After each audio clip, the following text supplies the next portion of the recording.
உஸ்வத்தை இனிப்பு உற்பத்தியின் பொது முகாமையாளர் திரு ஷானக குணசேகர நிறுவனத்தின் வரவேற்பு அறையில் உரையாற்றுகின்றார்.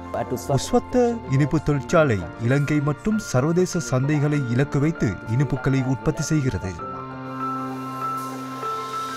இணைப்பு உருவாக்க திட்டத்தின் மூலம் வேலை கிடைத்த செல்வி நதிகாவும் அவரது சக ஊழியர்கள் சிலரும் தொழிற்சாலையில் இயந்திரங்களை பயன்படுத்தி வண்ணமயமான தின்பண்டங்களை பொதி செய்து பெக்கெட்டுகளில் வைத்துள்ளனர். திரு ஷானக குணசேகர 2 இயலாமையுடைய தொழில் தேடுபவர்களை இந்த உஸ்வத்த நிறுவனத்திற்கு இணைத்துக் கொண்டதன் பிறகு சில மாதங்களுக்குள் அவர்களிடமிருந்து பெரும் முன்னேற்றத்தை எங்களால் காண முடிந்தது.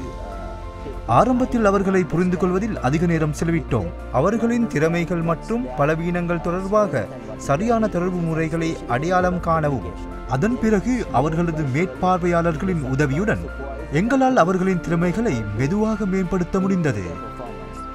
மனிதவள அபிவிருத்தி உத்தியோகத்தர் திருமதி TS தமயந்தி. நாங்கள் மனிதவள மற்றும் வேலைவாய்ப்பு திணைக்களத்தின் உத்தியோகத்தர் என்ற வகையில் எங்களது பிரிவில் உள்ள அனைத்து நிறுவனங்களுடனும் இணைந்து இருக்கின்றோம். இளைஞர் யுவதிகளின் தொழில் ஆதரவினை வழங்குவது எங்கள் கடமையுடன் தொடர்புடையது. சமூக சேவை உத்தியோகத்தர் திருமதி MKP விஜயசிங்க. நான் மனிதவள அபிவிருத்தி உத்தியோகத்துடன் இனிப்பு தொழிற்சாலைக்கு சென்று கதைத்து இந்த 2 பேரினையும் நேர்முக தேர்வுக்கு அனுப்பி வைத்தேன். இதற்கு முன்பு மனிதவள அபிவிருத்தி உத்தியோகத்தர் மற்றும் நாங்கள் தனித்தனியாக கடமைகளை செய்திருந்தோம். ஆனால் ESPD செயற்திட்டத்தில் இணைந்ததன் மூலம் நாங்கள் 2 பேரும் இணைந்து கடமைகளை புரிந்து வருகின்றோம். இணைப்பு உருவாக்க திட்டத்தின் மூலம் வேலை கிடைத்த செல்வி நதிகா தில்ருக்ஷி தொழிற்சாலையில் சிங்கள சைகை மொழியில் பேசுகிறார். நான் தொழில் இல்லாமல் வீட்டிலிருந்த வேளையில் சமூக சேவை உத்தியோகத்தர் எங்கள் வீட்டிற்கு வந்து எனது தாயாருடன் கதைத்து எனக்கு தொழில் தேடி தருவதற்கு உதவி புரிந்தார். அவர் எனக்கு நிறைய உதவி புரிகின்றார். இந்த நிறுவனத்தில் நான் பல கடமைகளில் ஈடுபட்டுள்ளேன். நான் பொது செய்யும் பிரிவில் தொழில் செய்கின்றேன். எனது சகோதர ஊழியர்கள் என்னை பாராட்டுகிறார்கள். நான் மிகவும் மகிழ்ச்சியுடன் இங்கு தொழில் செய்கிறேன். நான் எதிர்காலத்திற்காக பணம் சேமிக்கின்றேன். எனக்கு வேறு நாட்டில் வேலை செய்ய வேண்டும் என்ற கனவு இருக்கின்றது. இணைப்பு உருவாக்க திட்டத்தின் மூலம் வேலை கிடைத்த திரு MH ரந்திகர். நான் நிறைய பணம் சம்பாதித்து எனது அம்மாவும் நானும் வாழ ஒரு வீடு கட்ட நினைத்திருக்கின்றேன். நான் மிகவும் மகிழ்ச்சியாக இருக்கின்றேன். உஸ்வத்த வேலைத்தளத்தின் மேற்பார்வையாளர் திருமதி தில்ஹாரி. நான் முகம் கொடுத்த பெரிய சவால் நதிகாவுடன் தொடர்பு கொள்வதற்கு பொருத்தமான வழிமுறைகளை கண்டறிவது. ஆரம்பத்தில் நான் பேசும் விதத்தை அறிந்து தன் கடமைகளை புரிந்து கொண்டாள். அவள் தன்னை வெளிப்படுத்த சிறிய குறிப்புகளை பயன்படுத்தினாள். செல்வி நதிகாவின் தாயார் திருமதி JM ஞானவதி. உங்கள் வீட்டில் இப்படியான இயலாமையுடைய பிள்ளைகள் இருப்பார்களானால் பெற்றோர் என்ற வகையில் அவர்களை தொழில் பெற ஊக்குவிக்கவும். எனது பிள்ளை மிகவும் சந்தோஷத்துடன் வேலைக்கு செல்கின்றார். திரு ரந்திகாவின் தாயார் திருமதி RMS தமயந்தி வீட்டின் முன்பக்கம் இருந்து கதைக்கிறார்.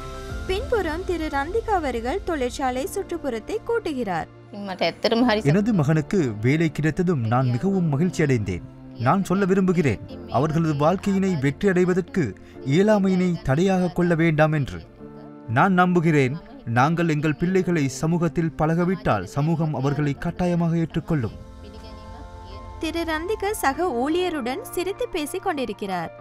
உஸ்வத்தை இனிப்பு தொழிற்சாலையின் மனிதவள முகாமையாளர் திருமதி உபேகா ஜெயவர்தன. அவர்கள் வேலைக்கு சேர்ந்து பல மாதங்கள் சென்று விட்டன. அவர்கள் நன்றாக வேலை செய்கின்றார்கள். அவர்கள் மற்ற ஊழியர்களுடன் நன்றாக தொடர்பு கொள்கிறார்கள். அவர்களுக்கு வேலை செய்யும் இடத்தில் நல்ல நண்பர்கள் உள்ளார்கள். அவர்கள் தனியாக இல்லை. அவர்களது உரிய வேலையின் பகுதியினை சிறப்பாக செய்வதற்கு அவர்களுக்கு திறமை உண்டு. செல்வி நதிகா தொழிற்சாலையில் இனிப்பு பக்கெட்டுகளை பொதி செய்து கொண்டிருக்கும் போது சக ஊழியர் ஒருவர் அவருடன் சைகை மொழியில் பேசுகிறார். திருமதி MKP விஜயசிங்க. எங்களது உத்தியோகத்தர்கள் இணைந்து கடமை புரிந்ததால் இயலாமையுடைய நபர்களுக்கு வேலைவாய்ப்பு ஆதரவு வழங்குவது இயலாத காரியமல்ல. திரு ஷானக குணசேகர. இயலாமையுடைய நபர்களுக்கு உங்கள் நிறுவனத்தில் வேலைக்கு அமர்த்துவது நிறுவனத்தை ஆபத்தில் ஆழ்த்தும் பணியாக இருக்காது. இது முழு நிறுவனத்தையும் கொண்டு செல்வதற்கு சாதகமாக அமைகிறது. எனவே உங்கள் நிறுவனத்தின் பணியாளர்களுக்கு அவர்களை இணைப்பு செய்வது உங்கள் நிறுவனத்திற்கு எந்த பாதிப்பையும் ஏற்படுத்தாது. எனவே இலங்கையுள்ள அனைத்து நிறுவனங்களையும் அந்த நிறுவனங்களின் முகாமையாளர்களிடம் கேட்டுக்கொள்கிறேன்.